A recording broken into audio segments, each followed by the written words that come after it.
Today, I'm going to show you how to save thousands in windows procurement and installation for a passive house. I have a really good friend of mine here that has been instrumental for the delivery, the procurement, and the installation of the windows. So, quick introduction about yourself. Hi guys, I'm Dan. I own White Storks Windows and Joinery Limited.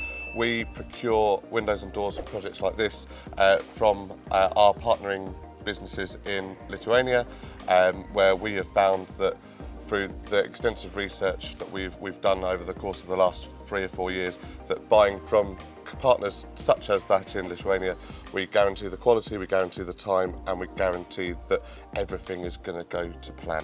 Absolutely, guys. One of the biggest nuggets I can share with you guys is timing, okay?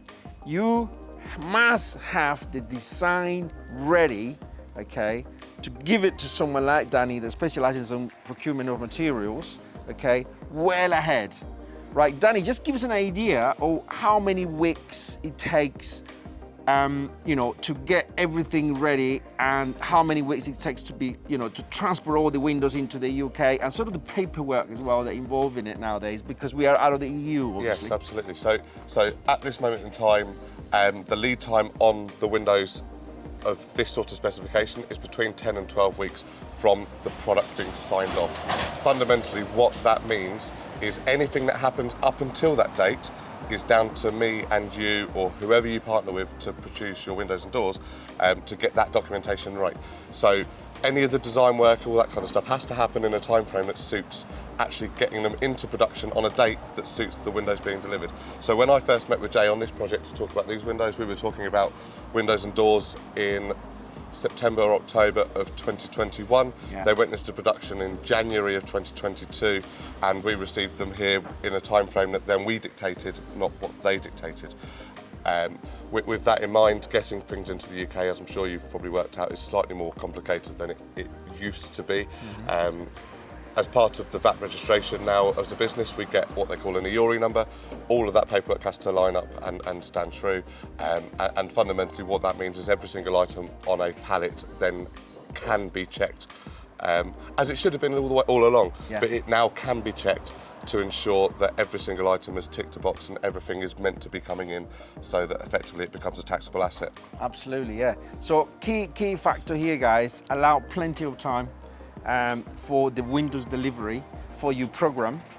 But if you do this well in advance, you know, you get your construction drawings ready, there will be much more efficient way to, you know, to import the windows. Just to give you an idea, guys, so I was obviously in a mission, I'm still in a mission to build a passive house on a budget, and I had several quotes for several local companies, and guess what? Surprise, surprise, you know, doing it this way, importing them directly from Lithuania with Danny's companies, with Danny's help, we have saved roughly between 25 to 30%, okay, on cost, which is amazing, and we have no compromise on quality. Why Lithuania, Danny? What's the reason that you are, you know, focusing your energy in Lithuania, important construction products from Lithuania, especially windows? So when I first started the business, I knew that I wanted to bring in from Europe. The previous company I worked for had brought in from Europe, and the thing that we've always found for bringing in from Europe is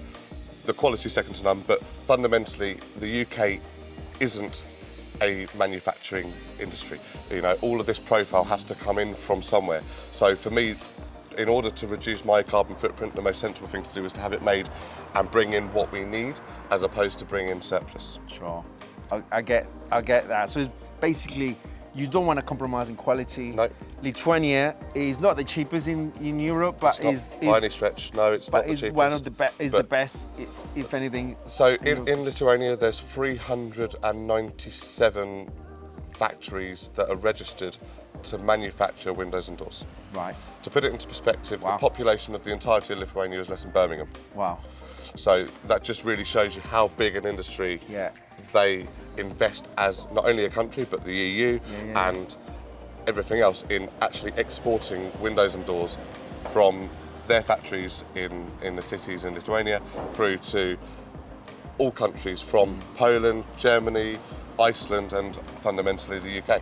But in essence, it is basically 20 is like assembling plant for windows, which it works similarly to the car industry, doesn't it? Yeah. You know, they all give all the components, and in the factory that we went to get the windows from, they just assemble it for you. Yep. And obviously you are making a saving.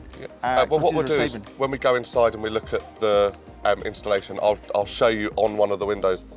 We've got labels with barcodes on them.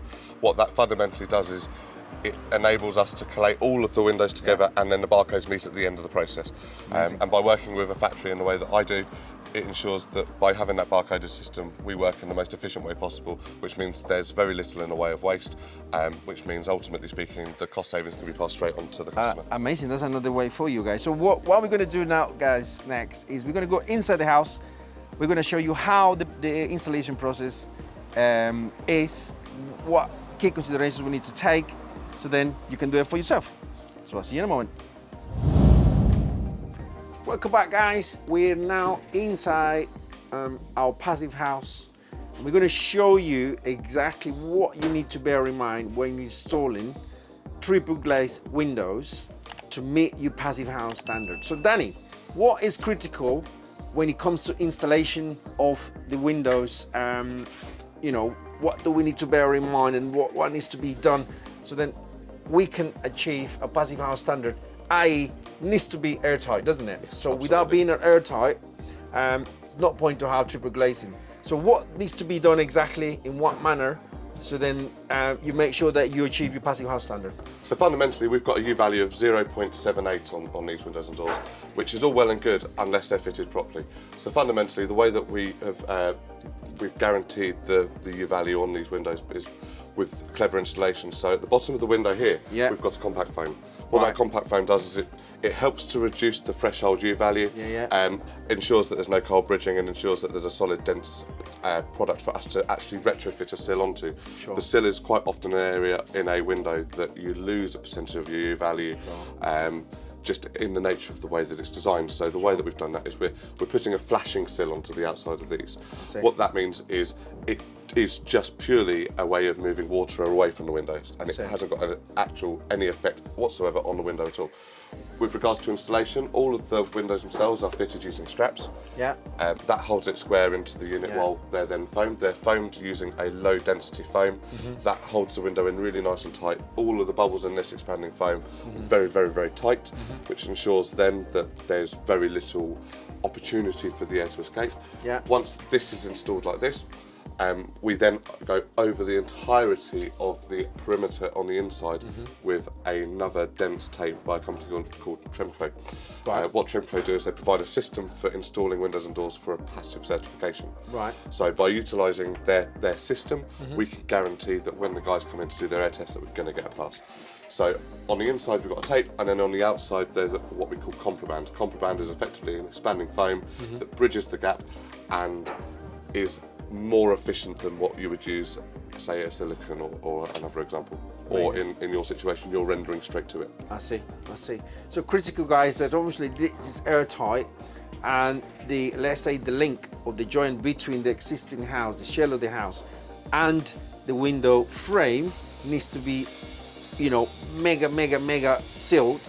So there is no cold bridging, there is no escape of air, out of the house, because the house basically, passive house is a hermetic system where no air is allowed in and out apart from the air that is taken out from the environment using the MVHR system, isn't it? So what you want to really maximize here is the heat, no heat loss. That is the key element. It gives an idea the difference between a triple glaze and double glaze in this scenario. So what would be a double glaze U value compared to a triple glaze? The centre point U value on a double glazed unit is substantially higher, so the overall U value of the window would be somewhere between 1.3 and 1.6. Massive difference. So it's massive difference. Yeah. Ironically, when building new houses, windows and doors are often used to fix the figures of the building, because you can actually reduce the U value of a building using the windows. In a passive house, it's the absolute opposite. The windows and doors become detrimental to the the building. Therefore, we have to be really, really clever with the materials that we use, the way that they're installed, to ensure that obviously you need light, you need to be able to come in and out of the house. So it's utilising it in a way that actually gives as much function as can possibly come out of these. And unfortunately for the industry, there's a lot on the market that does do it very well, but isn't as aesthetically pleasing as what these can be. That does come with a great big price fluctuation, but what the Reynolds Master Line 10 does is gives absolutely the best performance for what's available on the market, whilst aesthetically looking fantastic in a building like this. Absolutely, you know, that's the reason that I went with this company as well. The windows not only are passive house standard, but they look really good, because I look at different options.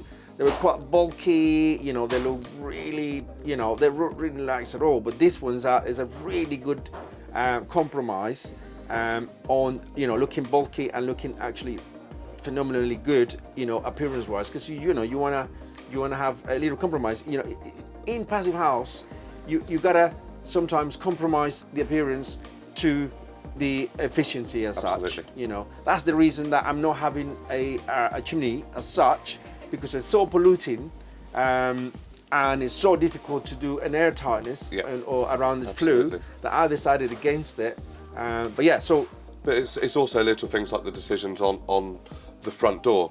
We've opted to go for a fully glazed front door because we get more performance out of the glass than we do out of the panel. And it's those small nuances that, you know, once the building is built and you're in, you're never going to notice. But it's those little decisions that when you're looking at a bit of paper and the architect's done what an architect will do best and draw you a really fantastic, beautiful drawing, sometimes you've got to look at that and go, actually, that's all very good, but, and then look at where the compromises need to be made and where you don't need to make compromises. Absolutely. And then finally, guys, make sure that you have a window installer that is fully conversant with passive house standard installation, because it's not a you know, standard job as such. There's not many companies that know how to install passive house standard, and as Danny pointed it out earlier, it's critical for the performance of the house. So you need to have a certified window installer to store passive house windows, right? Yeah. And the beauty of the Tremco system is it does make that installation very easy. You've just got to be far more patient installing a window and door than what you would be in a traditional sense. So take for example the guys who are here today, their goal is to fit one window today. It's a big window, albeit, but their goal today is to fit one window. Normally in a day you would expect a window fitter to fit in a building like this somewhere between 6 and 7 windows. So the process is a lot slower, it's a lot more meticulous, but by getting it right we get optimal results. Oh, absolutely. Is an asset for life, isn't it? It's a house for life as well. So you know. Well, this will feed back to the community. You know, your footprint being here is going to be next to nothing once you're done. Yeah, and everyone will appreciate that. Absolutely, yeah. So I hope you enjoyed that video, guys. We're going to continue to do more videos for you. Please click the subscription link over here and leave a comment for us if you enjoy our video. Thanks ever so much. All the best. Bye for now.